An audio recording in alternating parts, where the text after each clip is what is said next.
Olá! Essencial a função jurisdicional do Estado, incumbido da defesa da ordem jurídica, do regime democrático e dos interesses sociais individuais indisponíveis, de acordo com o artigo 127 da Constituição Federal de 1988. Essas são algumas das funções do Ministério Público de Mato Grosso do Sul.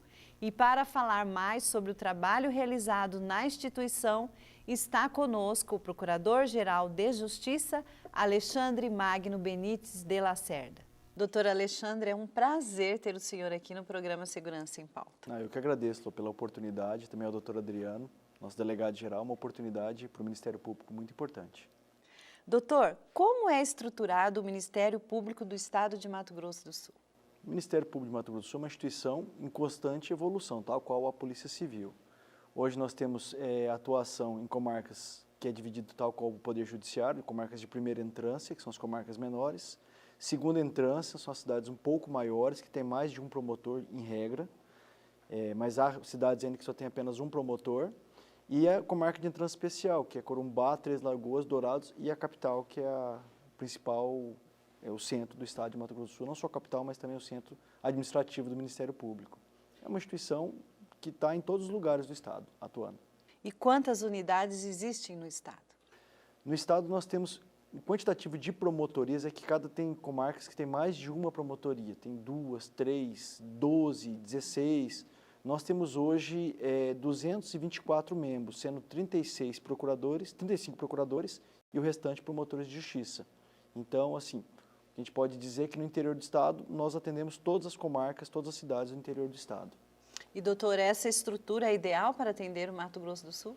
Sempre falta pessoal, sempre concurso público é necessário, tendo em vista que existem aposentadorias, a mobilidade da carreira, naturalmente ocorre. Eu pretendo agora, em breve, lançar um novo concurso para promotor de justiça, por ter uma defasagem hoje de 30 a 40 promotores no interior do estado. E o que é necessário para se tornar membro do Ministério Público do nosso estado? Estudar muito, muito. O concurso do Ministério Público de Mato Grosso do Sul é uma vantagem. Eu acompanho já a comissão de concurso há 4 concursos, antes como membro colaborador e agora como procurador-geral. Não é um concurso de perguntas impossíveis como existem em alguns concursos públicos.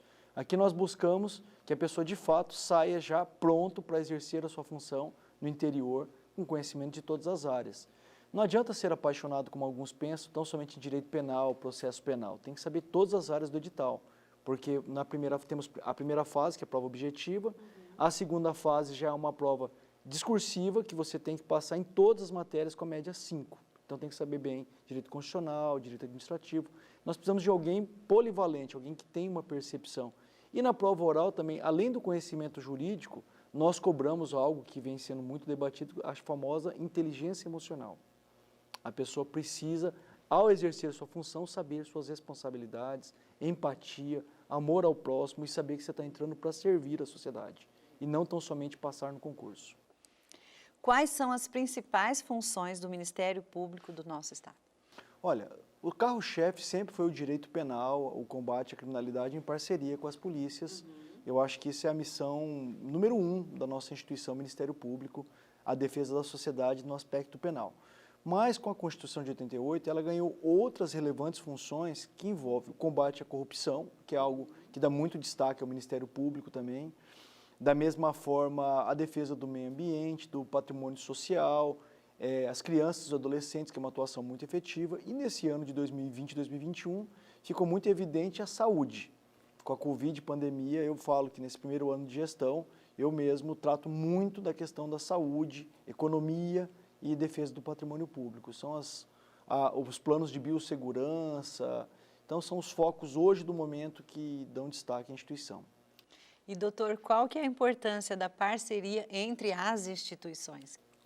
O modelo do que eu penso, já conversei com muitos delegados, e eles todos também pensam da mesma forma, o que deveria existir era uma única instituição.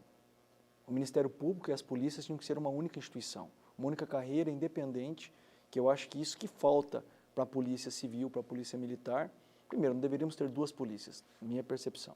Segundo, essas polícias têm uma finalidade única, que é defender a sociedade juntamente com o Ministério Público, para levar ao Poder Judiciário. Penso que deveríamos ser uma única instituição. Como isso não existe, esse arcabouço constitucional, e dificilmente vai mudar, pelo menos a curto espaço de tempo, nós temos que se unir, trabalharmos em conjunto. Na pandemia, por exemplo, quando começou a época dos decretos, nos reunimos, secretário de Segurança Pública, comandante-geral, delegado-geral, procurador-geral, Associação dos Prefeitos do Estado, governo do Estado, para pensarmos no bem da sociedade. Então, assim, é esse espírito de equipe, de cooperação, de unidade que a sociedade espera das instituições. As vaidades servem para ficar de lado e no momento, especialmente agora nessa da pandemia, esse trabalho em conjunto vem sendo muito, muito importante. E, doutor, inclusive já foram realizadas muitas ações juntos, né? Com certeza. E nós fizemos agora recentemente um convênio com a Secretaria de Segurança Pública, reafirmando a nossa parceria e possibilitando a ampliação de ter junto ao Ministério Público a Polícia Civil também, que espero que em breve nós consigamos cada vez mais estreitarmos relações e trabalharmos em conjunto. E uma das mais recentes operações que trabalhamos juntos foi a Araceli, para combater a exploração de abuso sexual contra crianças e adolescentes. Como que foi essa ação? O senhor pode falar para nós? Olha, foi uma ação simbólica e penso que tem que haver mais delas, desse tipo, especialmente no dia do combate à violência e exploração sexual de crianças e adolescentes, pessoas que já tinham condenações, não eram nem processos em andamento. A inteligência atuando em conjunto das instituições que fazem com que a gente possa dar uma resposta efetiva. Foram presas diversas pessoas, coletiva, conjunta, e não só essa, mas diversas outras operações. A própria Omertá, que é uma operação histórica no Mato Grosso do Sul, que é uma parceria da Polícia Civil e Ministério Público e Polícia Militar. Não veio forças federais atuar. As instituições estaduais vêm trabalhando muito bem em conjunto. Então, nesse sentido, não só nessa área, mas em todas as demais áreas, como essa que foi dada, na exploração sexual, o Ministério Público e a Polícia Civil têm muito a construir em conjunto. E, doutor, o combate à violência doméstica e familiar também é muito importante, né? Com certeza. Eu fui agora, 2 semanas atrás, visitar a Casa da Mulher Brasileira. Ali foi o que eu falei para até a coordenadora, ali é o modelo do que deveria existir no interior do Estado. Se nós enxergarmos uma atuação conjunta, ali você vai na Casa da Mulher, você tem Polícia Civil, você tem a Polícia Militar, você tem o Ministério Público, você tem a Defensoria Pública, Poder Judiciário, todos a um passo de distância do outro, qualquer dúvida, divergência, senta, conversa e resolve. Então, assim, esse era o modelo mais econômico para o Estado, porque é uma estrutura única do que diversos investimentos, um prédio do Fórum, um prédio do Ministério Público. Quem sabe a gente consiga no interior do Estado construir um modelo aqui que seja embrionário e isso aí me deixou bastante sensibilizado. E o trabalho ali é fundamental, as delegadas, o Ministério Público, a juíza, a Defensoria Pública, é um trabalho muito simbólico e que tem um êxito muito grande e é uma parceria também. E, doutor, ações pioneiras como a edição de cartilhas educativas, né? Sim. Serviram, inclusive, de inspiração para outros estados, não é? Com certeza. Eu acredito, ainda mais na questão da violência contra a mulher, a educação passa por acima de qualquer discussão, porque a punição e repressão é triste. É muito triste você atender uma ocorrência já deflagrada, uma mulher assassinada, violentada, desagregação familiar. É por isso que o Ministério Público e da mesma forma a Polícia Civil vem investindo pesado na educação das futuras gerações, porque é difícil você dizer que um pai que teve uma vida, uma criança que foi educada na agressão, na violência, ele não vai repetir a mesma conduta, até inconscientemente, não é que ele queira repetir. Os psicanalistas, os psiquiatras dizem isso, que a educação dessas gerações é que faz com que a gente consiga, com as futuras gerações, ter um resultado de fato de uma nova sociedade. Da mesma forma que os nossos pais tiveram uma vivência de mundo, eu tive a minha, nossos filhos estão tendo outra. Então, cabe a nós, que estamos hoje ali no poder, com responsabilidade de servir a sociedade, educar. A educação, para mim, eu acho que é a base de tudo. E, doutor, especificamente em relação ao feminicídio, como que é que o Ministério Público vem atuando?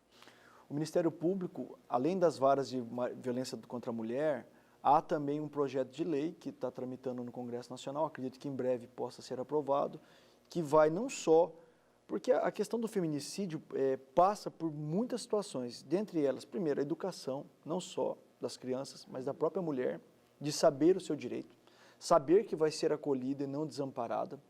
E em momentos de gravidade, que muitas vezes as pessoas não percebem, não acompanham, mas no momento da separação, de um divórcio, a atuação do promotor é o promotor que atua na violência doméstica é outro, por isso que esse projeto de lei vai juntar tudo, cada vez mais unificar a atuação para que tenham pessoas qualificadas, especializadas e que são comprometidas com essa questão, não tão somente fazendo uma questão burocrática. Então, assim, você tem que estar analisando e acompanhando todas as etapas que podem chegar à violência. Uma questão que no interior deu muito certo, por exemplo, quando eu era promotor em São Gabriel, e hoje nós estamos tendo um reflexo positivo de forma indireta com os toques de recolher no horário, você evitar o consumo de bebida alcoólica em estabelecimentos, a lei seca, a famosa lei seca, não essa agora, mas que tem Brasil afora, que deu muito certo, isso diminui drasticamente, porque a pessoa com a vida já desregrada, cheia de problemas, vai no boteco, toma pinga, chega em casa, vai dar errado. Então, assim, os números da violência despencaram.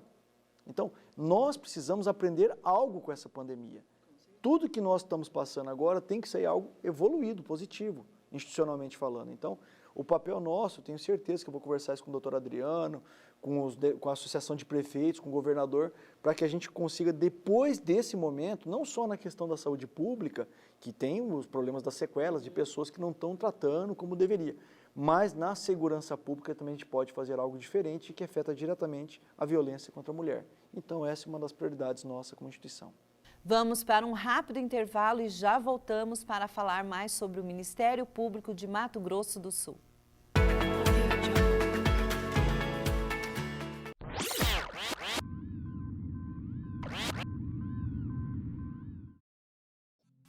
Olá, seja bem-vindo a mais um Pensando Direito.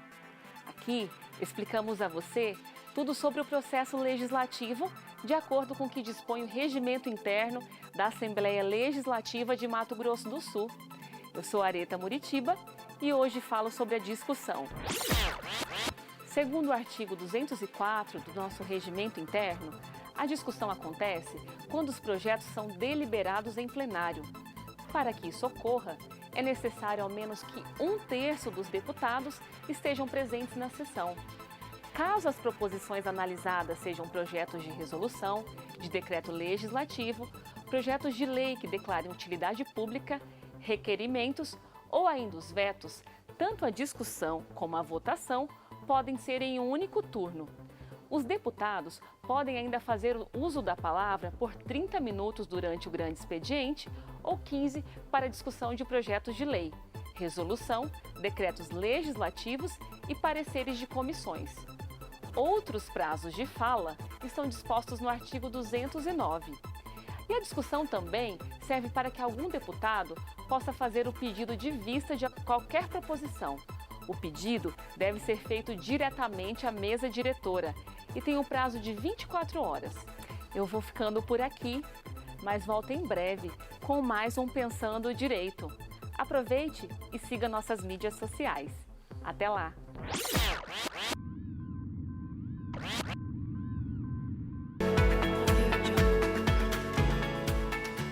De volta com Segurança em Pauta, hoje falando com o Procurador-Geral de Justiça, Alexandre Magno Benites de Lacerda. Doutora, a ação criminosa está cada vez mais sofisticada, a gente sabe disso. De que forma a tecnologia tem ajudado na solução de casos e prisão de culpados? Olha, isso é uma pergunta da mais extrema relevância e o Ministério Público vem investindo pesado em tecnologia, inteligência artificial. Nós temos um sistema que vem nos ajudando cada vez mais, em parceria com as polícias, nós queremos ampliar, é o mapa do crime. Nós colocamos todas as atuações do Ministério Público, denúncias, em um sistema de inteligência artificial, que ele começa a mapear os locais, a ocorrência e o que está ocorrendo ali, boca de fumo, violência contra a mulher, uma região que precisa de um atendimento um pouco melhor. Da mesma forma agora, recentemente, na lei da ficha limpa, a fiscalização, é uma série de documentos, órgãos públicos. Nacionalmente, sempre deu muito trabalho para as instituições com prazos curtos. Criamos esse sistema de tecnologia de inteligência artificial também, com parceria com a Universidade Federal. e trabalham junto com a gente ali no Ministério Público, conseguimos, através de um sistema, lança o nome CPF e já faz uma busca automática num sistema que tem uma inteligência muito mais rápida do que a nossa. Então, assim, esse modelo e muitos outros, no GAECO, estamos fazendo pesados investimentos em compras de aparelho, de tecnologia, de investigação, de interceptação, de quebras de telefone. Quer dizer, isso sim é um investimento a favor da sociedade. E o Estado tem que avançar nesse sentido. E mais do que tudo, o que consegue avançar o Ministério Público tem que avançar também as polícias. E quando não der, a gente trabalha em conjunto, trabalha em parceria. Porque sempre o crime, especialmente o organizado, sempre está um passo à frente do Estado. Só que a gente tem que regredir cada vez mais essa diferença. E, doutora, a importante função do Ministério Público é a defesa dos direitos coletivos. O senhor poderia explicar para a gente, para o nosso público, o que são esses direitos? Isso aí passa também por uma discussão do limite do que o Ministério Público pode e deve fazer. Como foi dito no começo da nossa entrevista, nós temos limitações humanas, de quadro de pessoal, e não tem como ser diferente. Não dá para também crescer eternamente. O que nós precisamos primeiro é investir em tecnologia, ciência e equipamento e profissionalização do nosso pessoal. O Ministério Público tem uma função de proteção da sociedade no aspecto macro. Não é um advogado de uma causa, ele não é advogado como é o defensor público das pessoas mais carentes ou advogado particular. Ele faz a defesa da sociedade. Quando você vai tratar, vou tentar falar uma linguagem bem simples, quando trata de ações que interessam a toda a sociedade, toda a coletividade, compete ao Ministério Público nessas mais diversas áreas, consumidor, meio ambiente, idoso, infância, pessoas com deficiência, o patrimônio público, compete ao Ministério Público atuar juridicamente, primeiro, buscando sempre a negociação, um acordo, porque demandar ao Poder Judiciário é só prolongar, eternizar um problema. Então, cada vez mais estamos investindo na conciliação, na negociação, e para trazer efetividade e resolutividade para a sociedade, como essa questão agora da pandemia que nós estamos lidando. Eu ali como procurador-geral, com meus núcleos de apoio e suporte, estamos tentando dar uma atuação uniforme em todo o estado de Mato Grosso do Sul para todas as questões que afetam todo o estado de Mato Grosso do Sul, para não ficar uma comarca fazendo de um jeito, outra fazendo de outro jeito. Apesar do promotor possuir independência funcional. Mas quando você vai construindo um arcabouço de atuação e que vem dando resultado efetivo e resolutivo para a sociedade aplaude e nós mostramos resultado. Então, assim, essas são as demandas de interesse da coletividade, o Ministério Público atua. Agora, quando o problema é apenas individual de uma única pessoa, aí compete à advocacia, à defensoria pública fazer essa atuação. E, doutor, nesse momento de pandemia, de que forma o Ministério Público está atuando para ajudar a garantir a saúde da população? Como que está sendo? Trabalhando muito. Todo mundo, O que eu posso dizer com muito orgulho é que nesse um ano ali, na chefia do Ministério Público, todas as grandes decisões do estado de Mato Grosso do Sul e dos municípios de Mato Grosso do Sul foram tomadas estando o Ministério Público presente. Não está sendo o Ministério Público que vai tão somente verifica um problema, acusa o problema, detecta e judicializa o problema. Não. O nosso papel, tanto é que nacionalmente nós estamos sendo referência, porque, primeiro, quando nós fechamos, recrudescemos, o Ministério Público foi o primeiro do Brasil a criar o plano de biossegurança, que hoje é comum. Ninguém tinha feito o plano de biossegurança. Eu tinha 2 semanas de gestão, nós cumprimos uma legislação que já existia, e julgados do Supremo Tribunal Federal, nós fizemos um modelo, o primeiro plano de biossegurança, que foi referência tanto para o Conselho Nacional de Justiça, Conselho Nacional do Ministério Público e demais órgãos nacionais e aqui do próprio estado de Mato Grosso do Sul. Por quê? Porque nós já enxergávamos que a pandemia era algo que teria prazo nenhum. Nós não sabemos. Quando se dizia, quando na primeira reunião que eu falava, olha, a solução vai ser a vacina, e não há previsão nenhuma de vacina. As pessoas ficavam chateadas, porque queriam, não, vai acabar daqui 2 meses, 3 meses. Eu falei, olha, se quiser eu dou uma notícia boa, falo bem legal no seu ouvido, você sai feliz e eu volto a trabalhar com a ciência. Então, o plano de biossegurança é exatamente para a retomada das atividades. Segundo, nós somos um país pobre. Não adianta falar que o Brasil é o país do futuro, nós somos um país pobre, com muitas desigualdades e muitas diferenças. Você ficar fechado de lockdown, que é o que muitos defendem, de uma forma até irracional, você acaba com a economia, se acabar a economia, você traz um problema muito maior. Terceiro, nós não temos só o problema da pandemia, da Covid-19. Nós temos as variantes que vêm se eternizando, a dificuldade de vacina, um problema mundial, culpados ou inocentes estão sendo apurados, mas nós estamos vivendo um problema sério e que não tem data de resolução a curto espaço. Pelo menos em 2021, nós ainda vamos viver esse problema. Talvez primeiro semestre de 2022. E nós precisamos viver, continuar se adaptar, regras de biossegurança, máscara, distanciamento social. O fique em casa é no sentido de você evitar sair à toa, não ficar fazendo aglomeração, festas clandestinas. Então, assim, esse papel do Ministério Público, o retorno às atividades escolares, a prioridade da vacinação, por exemplo, que nós defendemos dos professores e outros grupos que, de fato, mais tem que ser vacinado, mas tem que voltar às aulas. Claro. O que a gente está cobrando aí, não adianta vacinar os professores e falar, vou continuar em casa porque agora precisa vacinar as crianças. Não, tem que voltar às aulas. Tem pais que estão passando muita dificuldade. Uma geração vem pagando um preço muito caro com a ausência de educação. Escolas públicas funcionam bem. A rede pública, que é a que mais deveria ser priorizada, está pagando um preço muito caro. Então, assim, todas essas discussões passam pelo Ministério Público, passam ali pela Procuradoria-Geral e pelos núcleos e pelos grupos que eu criei de promotores que são especializados. E a gente vai para ajudar a trazer soluções, traz a percepção nacional e tenta ajudar com soluções. E vem dando muito certo. Então, doutor, o trabalho do Ministério Público não é só ajuizar ações, né? Olha, o índice pelo contrário. Pelo contrário. Nesse momento de pandemia, a nossa forma de trabalho antigo, de instaurar inquérito civil, mandar um ofício, daqui 15 dias, mesmo, não serve para nada. A pessoa morreu. Respiradores, medicamentos, oxigênio, são coisas de solução pronta e imediata. Então, assim, nós aprendemos muito como instituição. A unidade ficou uma meta principal de nossa atuação, o Ministério Público, e o índice de demandas foi baixíssimo. Nós ajudamos a construir, porque não tem a resposta pronta. É muito engraçado e muito legal a pessoa de fora, no WhatsApp, no Facebook, falar, deveria fazer isso, fazer aquilo. Senta lá e viva aquela realidade e traga soluções sem saber. E é muito fácil, depois de ter passado os problemas, você, já todo mundo dizendo na TV que assiste, no seu canal preferido ou no seu WhatsApp, a solução é essa. Aí a pessoa vem e fala, a solução deveria ter sido feita dessa forma.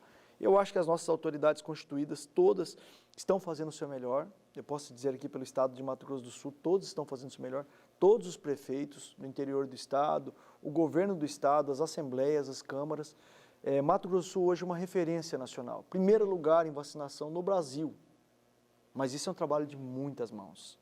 Muitas das coisas que saíram da Covid-19 saíram aqui do Mato Grosso do Sul. Como o plano de biossegurança foi o primeiro do Brasil.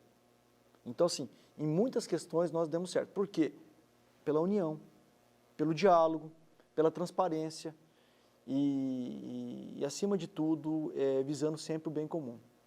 E, doutora, a pandemia exigiu que os órgãos se adequassem, né? Que adaptações o Ministério Público fez para assegurar a continuidade do trabalho durante essa pandemia? Muito interessante a pergunta e tem a ver, voltando, com a biossegurança. Nós fomos o primeiro órgão a voltar às atividades no Brasil, porque isso eu abordei de forma bem enfática com os meus colegas. Eu não tinha como conceber ver um policial civil, um policial militar, um médico, um enfermeiro na linha de frente, que são instituições essenciais, e ver o Ministério Público acuado dentro de casa. Eu não falo por outras instituições, ou poderes, eu falo pelo Ministério Público. E isso eu convenci os colegas da necessidade. Óbvio que tem colegas que estão no grupo de risco. Esses tiveram que fazer home office. Servidores da mesma forma. E até hoje o fazem. Nós estamos com um sistema híbrido, que é o regime de home office, que vem produzindo muitos resultados, tem um lado muito positivo, que a produção intelectual, de processos, demandas, todas elas estão praticamente todas organizadas, zeradas, o que não era antigamente uma realidade. Já quem pode, deve trabalhar, deve estar atendendo a população, deve estar reconhecendo o problema, estando nas discussões como essa que eu disse, do retorno às atividades, dos decretos estaduais, decretos municipais, rede de vacinação, fura-fila, questão da criminalidade. Então, assim, o Ministério Público foi, sim, até as ruas para a fiscalização dos decretos. O Ministério Público está, sim, atuando na linha de frente, sendo essencial, como deve ser, conforme a Constituição estabelece. Então, assim, essa conscientização vem sendo adotada em âmbito nacional atualmente e outros poderes e instituições também estão enxergando isso.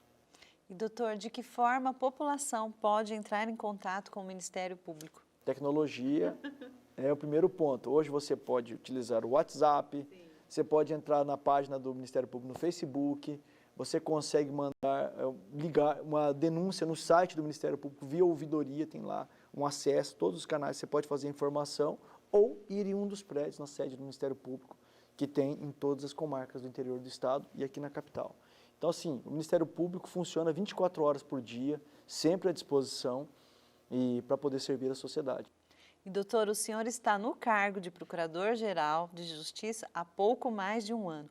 Quais foram os maiores desafios que o senhor passou já na sua gestão? O mais interessante de todos foi porque eu trabalhava 5 anos como chefe de gabinete, tanto do doutor Humberto, como depois 4 anos do doutor Paulo Passos, e eles tiveram uma realidade totalmente diferente do que eu peguei. Eles tiveram da mesma forma o doutor Adriano está pegando, ele foi aeroadjunto também, é uma realidade totalmente diferente. Nós não temos, o que eu posso dizer é que todo dia é uma aventura diferente. Mas assim, estou muito feliz de poder estar ajudando, fazendo a diferença para a sociedade. Muitas questões que eu participei ativamente afetou diretamente a vida de toda a sociedade sul-mato-grossense. Muitas das vezes não apareci, talvez fosse melhor dessa forma mesmo, mas eu vejo que o Ministério Público hoje está num ótimo trilho, está num caminho de aproximação cada vez maior, não só com as instituições, com os poderes, mas com a própria sociedade, nesse momento muito difícil. Então, precisava estar ali na frente do Ministério Público, que afeta a vida de 2,5 milhões de pessoas aqui no estado, e óbvio que também a gente trabalha nacionalmente e acaba lidando alguém que tivesse vontade e coragem de enfrentar o momento. Doutor, a gente já está chegando ao final do programa e eu gostaria que o senhor deixasse uma mensagem para todo mundo que está assistindo a gente. O que eu posso deixar de mensagem é que, mais do que tudo, é um momento que exige empatia. A palavra de ordem e que vem cada vez mais sendo debatida nacionalmente, mundialmente, é a necessidade da empatia, de olhar o próximo. Não perceber o problema que nós estamos vivenciando, que mostra a nossa finitude. Acho que nem na nossa geração não presenciou momentos no qual as pessoas falavam, e esse ano está muito forte isso, perdi um amigo, perdi um parente, perdi um pai, perdi um avô, perdi alguém conhecido, nos lembra a nossa finitude. A própria filosofia estuda isso, a questão da existência e a morte. Nós vamos morrer, isso é uma certeza absoluta. Mas nesse período que nós vivemos, para que nós viemos? O que nós estamos fazendo aqui? A nossa finalidade aqui é servir, evoluir e ajudar. Então, cada vez mais, essa tem que ser a palavra de ordem de todas as atitudes do cidadão, do homem de bem, do servidor público, do agente político de transformação social, que olhe um pouco o próximo, pense um pouquinho na vida em sociedade. Eu acho que é esse grande desafio que a doença Covid-19 nos trouxe. Mais do que tudo que nós estamos sofrendo, nós temos que aprender algo com isso e nós temos que evoluir depois disso. Eu acho que essa é a mensagem que eu dou para o público e agradeço mais uma vez a oportunidade. O Ministério Público também está de portas abertas e o próximo convidado para vir no Ministério Público vai ser o doutor Adriano agora, para falar da Polícia Civil no Ministério Público. O Segurança em Pauta vai ficando por aqui. Mande seus comentários, suas dúvidas e sugestões por meio de nossas redes sociais. Acompanhe também o trabalho da Polícia Civil em nosso site. Até a próxima.